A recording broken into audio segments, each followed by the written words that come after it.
Salut à tous, aujourd'hui je vous amène au sommet d'un des parcs naturels les plus célèbres de Lanzhou, qu'on appelle la colline de la Pagode Blanche. Parce qu'il est situé sur une colline et qu'on peut y voir une pagode blanche en fait, c'est pas moi qui fais les règles.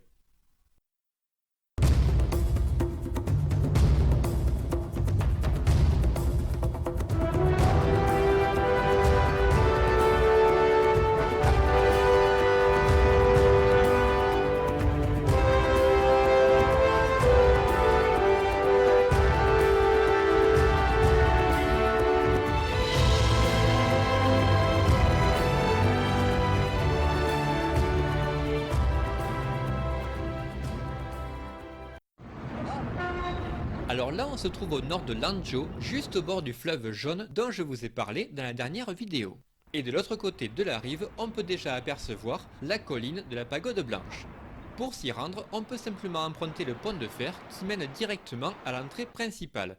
Mais nous, comme ça fait déjà une semaine qu'on crapahute non-stop, on a préféré choisir la version où on paye un peu plus, mais où on transpire aussi un peu moins.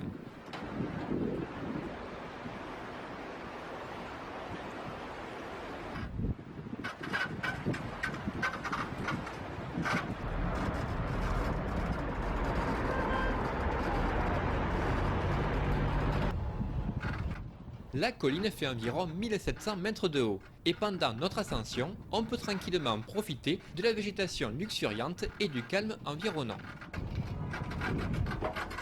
Enfin, ça c'est sans compter les câbles qui arrêtent pas de couiner, mais tant que ça grince, c'est que ça tient, alors on va pas se plaindre.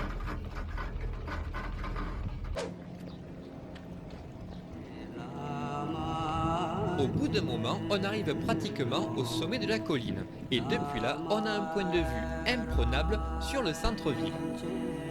Avec en plein milieu du cadre, le célèbre pont de fer qu'on a déjà aperçu depuis la route et dont on reparlera très bientôt en détail.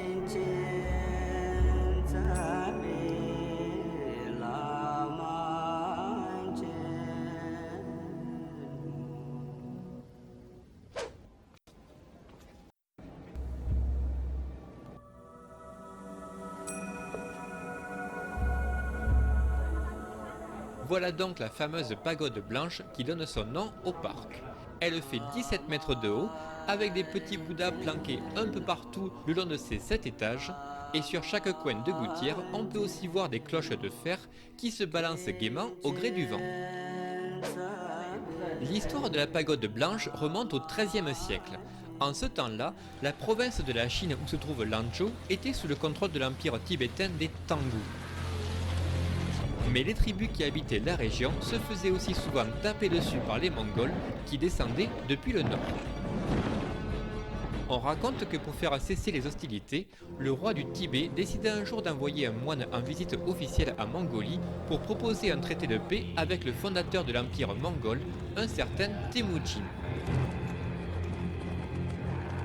Que vous connaissez peut-être mieux sous le nom du conquérant légendaire Gengis Khan. Inutile de vous dire que si le moine avait pu accomplir sa mission, c'est toute l'histoire de la Chine qui aurait été bouleversée. Mais le destin en a voulu autrement, puisqu'alors qu'il passait par Lanzhou, le mec succombe soudain à la maladie. Du coup, en l'absence de nouvelles du camp adverse, Gengis Khan va lancer toute son armée à la conquête de la Chine, et c'est son petit-fils, Kublai Khan... Non mais promis, après ça j'arrête. Kublai Khan donc, qui accédera au trône en instaurant sa propre dynastie, devenant ainsi le premier empereur étranger de l'histoire à régner sur la Chine. The whole South is now united under your rule. One great country, one empire, the greatest under the sun. Et c'est pas fini parce que si on en croit ces récits, c'est également à cette époque que le marchand vénitien Marco Polo devient le petit protégé de Kublai Khan, qui va lui demander de voyager aux quatre coins du pays en tant qu'émissaire pour accomplir des missions diplomatiques.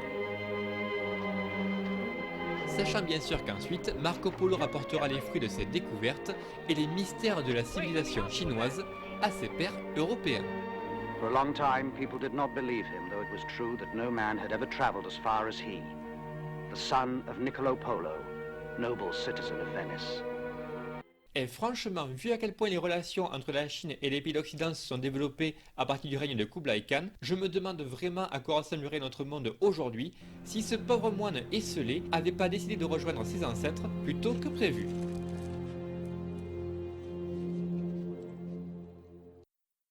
Bref, tout ça pour dire que la pagode a été érigée en son honneur une fois qu'on a appris qu'il a trépassé en chemin avant d'avoir pu obtenir l'audience du grand Khan.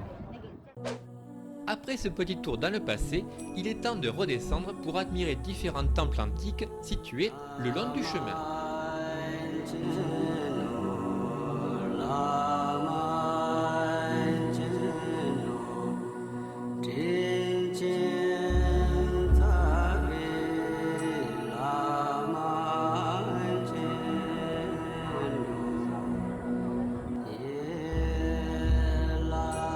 Mon préféré, c'est clairement celui-là, une magnifique pièce d'architecture qu'on appelle le temple aux 3 étoiles et qui est dédié au dieu de la bonne fortune, de la longévité et de la prospérité.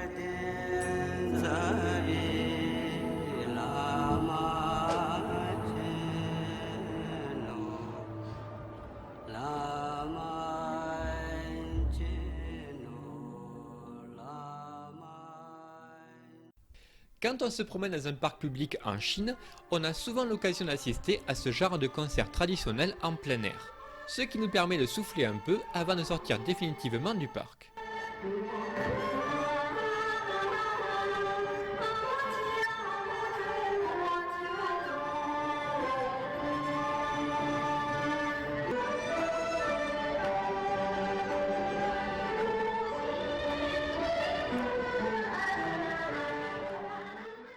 À ce stade, pour revenir vers le centre-ville, il ne nous reste plus qu'à traverser le célèbre pont de fer. Et là vous allez me dire, ça fait déjà 3 fois que t'en parles de ce pont, alors qu'est-ce qu'il a de spécial ce fameux tas de ferraille? Eh bien en fait, il est aussi connu comme le pont originel qui a été bâti sur le fleuve Jaune. Autrefois, le seul moyen de franchir la rivière, c'était de passer sur des bateaux attachés en file indienne entre les deux rives. Le problème c'est que c'était pas super stable, et encore moins super solide. Et à chaque fois que le niveau de l'eau montait dangereusement, ces passerelles de fortune étaient emportées par le courant. Malgré tout, le système a perduré jusqu'en 1909, jusqu'au moment où le gouvernement a décidé de faire appel à un entrepreneur industriel allemand pour résoudre le problème. Ce qui a amené à la construction du tout premier pont de fer dans la région, grâce auquel les habitants ont enfin pu traverser le fleuve en toute sécurité. Depuis le temps, on compte déjà pas moins de 10 nouveaux points de passage plus récents qui ont vu le jour aux alentours de Lanzhou, et le pont de fer est désormais davantage considéré comme une pièce de musée à ciel ouvert, puisqu'il a pris sa retraite officielle en 1989, soit après 80 ans de bons et loyaux services. Pendant la journée, quand on se trouve face au pont avec la colline en arrière-plan, ça fait déjà un superbe panorama. Mais si l'occasion se présente, je vous conseille de venir admirer la vue après la tombée de la nuit, parce que là, je vous garantis qu'on en prend vraiment plein les mirettes.